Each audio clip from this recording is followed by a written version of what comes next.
President Bongbong Marcos orders a grace period for e-vehicle ban. Marcos suspended the imposition of penalties for e-vehicle drivers for 1 month.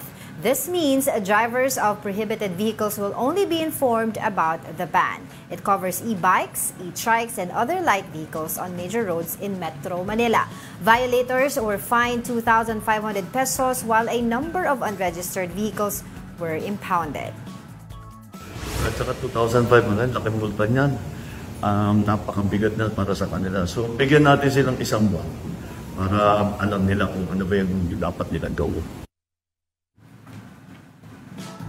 Let's get some reactions on that move by President Marcos. We have with us, joining us via Zoom, Ira Cruz, Director, via phone rather. We have Ira Cruz, Director of AltMobility PH. We just want to get your reaction to the grace period for e-vehicle ban. For us, it's a good indication that the President is listening to public sentiment. That's something that sadly we can't say towards MMDA. So we're very thankful that the President is listening to public sentiment, to public clamor.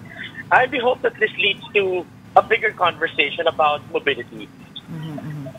If we will go back to, and I want to go back to the statement of the President 2 Wednesdays ago, right after his cabinet meeting, he mentioned to Secretary Balistacan that he doesn't want piecemeal solutions to our traffic problems.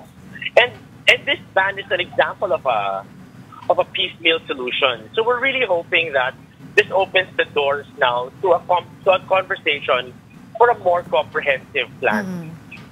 Okay, you were quoted as earlier saying na unfair itong ban. Now, what are your plans now? And have you reached out to the MMDA or the OTR to at least air your side na anong pwedeng gawin? We're always in touch with the leadership of MMDA and DOTR, and we've always given them our suggestions. We've always opened our doors for collaboration. So we're hoping that this this announcement of the President is pending the implementation would open or give us an opportunity to have further discussions on how to improve things in Metro Manila.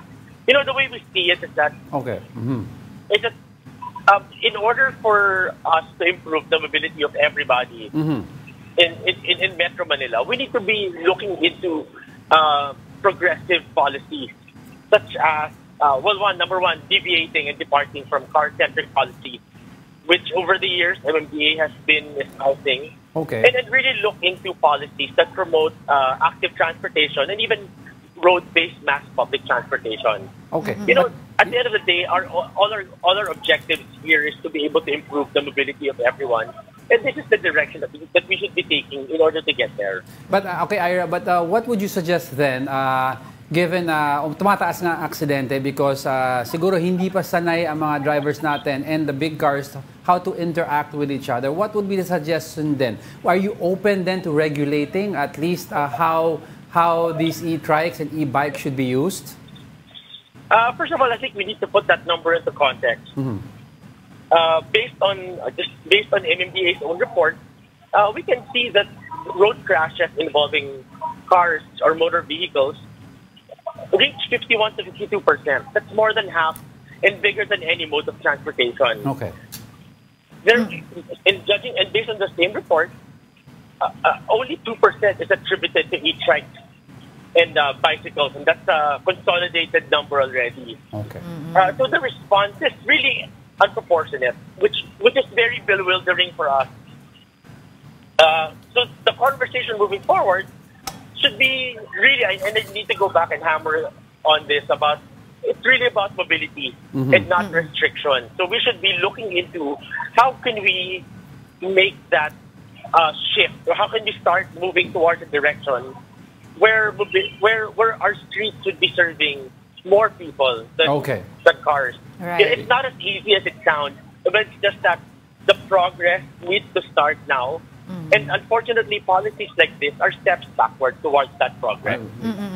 But I just want to clarify lang po your stand on, kumbaga ibang sinasabi rin nila ng clarification doon sa pag-ban ng e-trikes and e-vehicles na ano ba talaga yung allowed and not allowed? What's your stand on that? Kailangan pa ba natin i-clarify yun regarding that? I think where MMDA is coming from is that it's treating all of our roads as highways.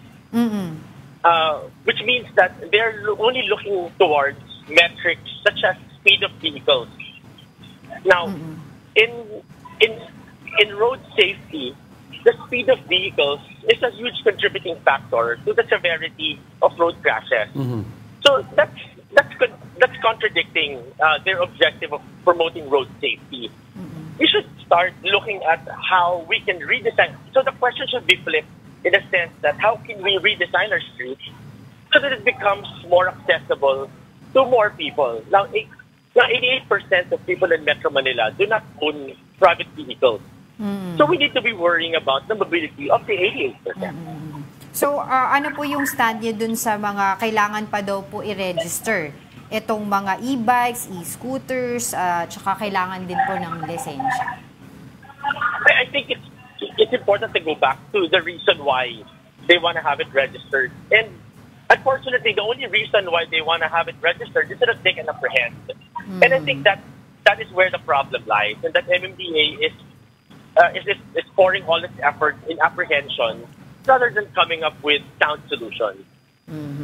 Alright, siguro baka meron na lang po kayong final words for the government. Message no, sa ating gobyerno. First of all, maraming salamat sa Pangulo sa pag-propose nung implementation ng MMDA regulation.